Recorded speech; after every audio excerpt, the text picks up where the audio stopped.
two with nature. Hi. The Lamb Lies Down on Broadway is next to Pink Floyd's Dark Side of the Moon, my third favorite album, or my first, however you see it. Hold on, I can do this.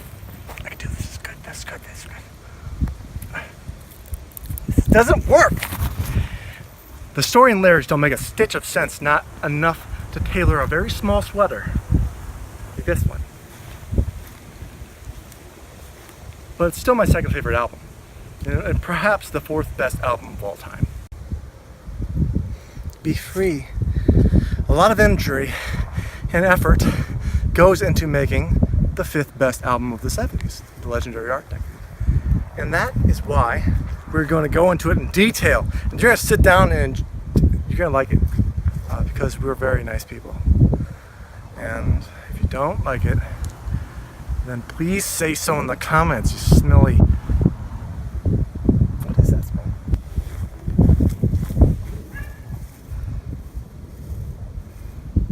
I bet you're wondering what I'm drawing. Your attention. So, I'm proud of this album. After all, I didn't make it. And also, it's got Peter Gabriel on it 3 times on the cover, excluding all 4 other members of the band. There Peter is, pulling him in an electric chair. There he is, pulling himself out of the electric chair. There he is, admiring all the things that he did, excluding the 4 other members who worked really hard on this album too. We have Tony Banks on the keyboards. We have Steve Hackett on guitar. Let him just roar it out for you. Drumming, Phil Collins, the master of drums. And then the other bassist guy who's a member of their band too. It's very good. They're not just a backing band though. And Peter Gabriel wasn't just a solo artist. This was a real band. The lyrics are about a Latin man named Rael in an alternate dimension, New York, in which bushes like this don't exist, only buildings, and lambs who lie down on Broadway. Now, they don't make much sense to me, but that's okay, because it's a phenomenal album. It's the music that matters. I mean, we have words like chocolate fingers and aerosol rail kit or something. I don't know. But it's a phenomenal music art piece. Try to read the story, you won't get it. Try to listen to the music, you'll rock on with them. Yes, you will. Listen to Back in New York City. Listen to Lily White Villa. Listen to so many good songs. Flying Windshield.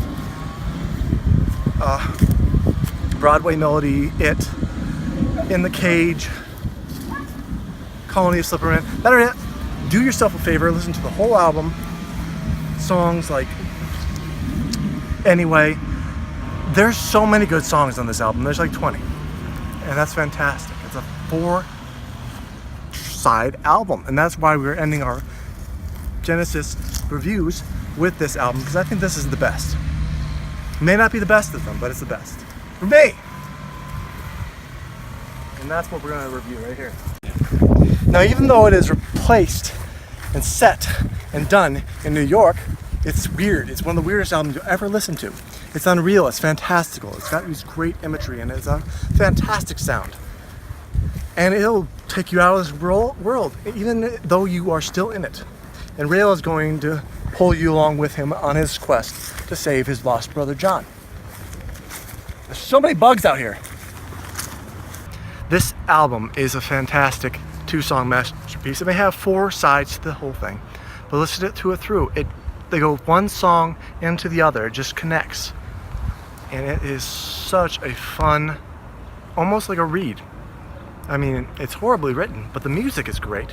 Everything about the experience, about the compositions of the songs are fantastic. Feels like a dream if drugs didn't destroy dreams. But the minds of these people were going through a whole lot. I mean, they do get divorced a lot throughout their lifetime, but they didn't do drugs. I mean it. It was a progadelic approach to creating something that could just fit inside your psyche, sit down, and have you have an experience without having to use the drugs. You will be transported to a magical place in this album. I mean it. I'm passionate about it because I was transported too. When I first found Genesis, I was looking through a website called Beep Kit Can't say it for we get sued. And when I found Genesis and I gave this a listen, I was like, whoa, what is this? This is a weird sound. I haven't heard it before. You've got to take a listen to it. Songs like Carpet Crawlers, beautiful. Such a beautiful song. That's probably most people's favorite. Or Back in New York City. Or The Lamb Lies Down on Broadway, the eponymous song. This is a song that's going to just grab you from the beginning to the end. Because there's only really 2 songs in this album, even though there's 20. Probably 17 more like it, or 18. And it's going to just wow you. Now the Beatles needed drugs, but Genesis needed vision. And Peter Gabriel had that vision for the whole band, this concept album. When he went through it, penning it in one room while the rest of the Genesis members were in the other room making the music, they came together at the end of it, and they just, even though there was strife, even though this was going to be the last album that Peter Gabriel was going to be present at, there is going to be a great marriage of ideas between these 4 geniuses plus the bassist Mike Rutherford, who's also very smart.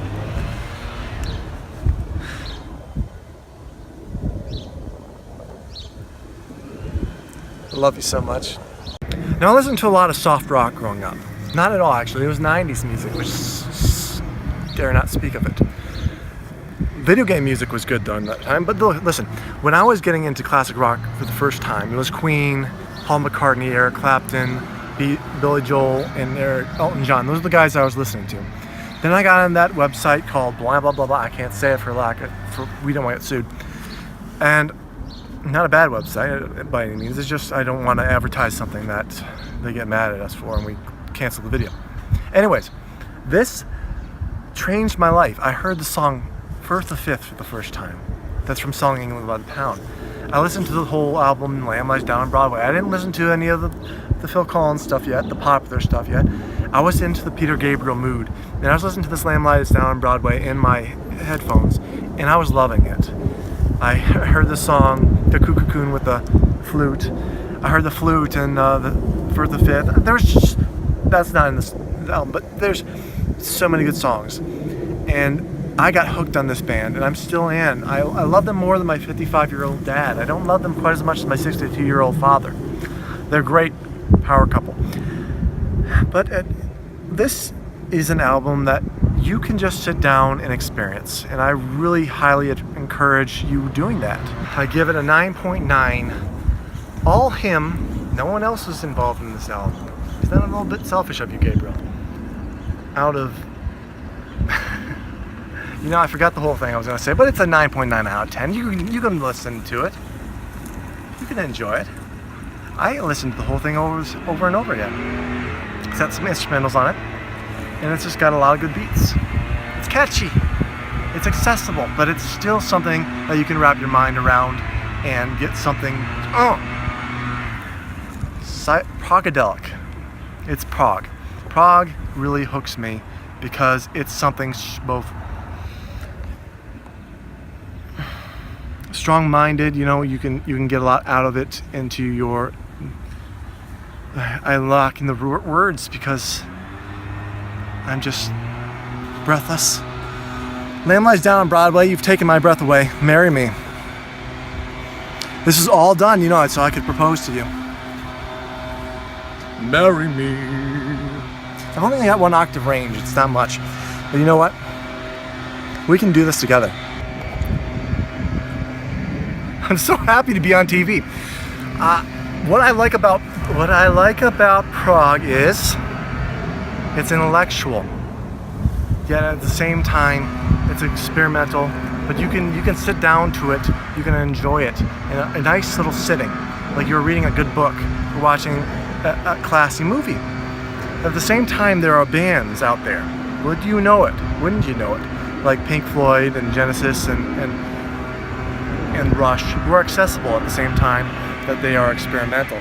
Yes is a great band too. I highly recommend them. They're not for beginners. Some of their songs are just phenomenal for beginners. But I would say Genesis is the place to start if you're going to start with Prog. That's why I've covered them for the past 7 videos or so. And if you were going to get into Prog, start with this band. I wouldn't say start with this album, so I would start with Trick of the Tail or Selling England by the Pound. But if you want to get into Prog, and you want a good read, so to speak, or good sitting down to watch a great classic movie, watch Genesis' The Lamb Lies Down on Broadway. Now, this concludes our series on Genesis as an album series. I may do more in the future. Who knows? I know. Do you know? No, you don't. You're powerless. You can't tell me what album to do next. Well, goodbye. I love you. Marry me. Think about it.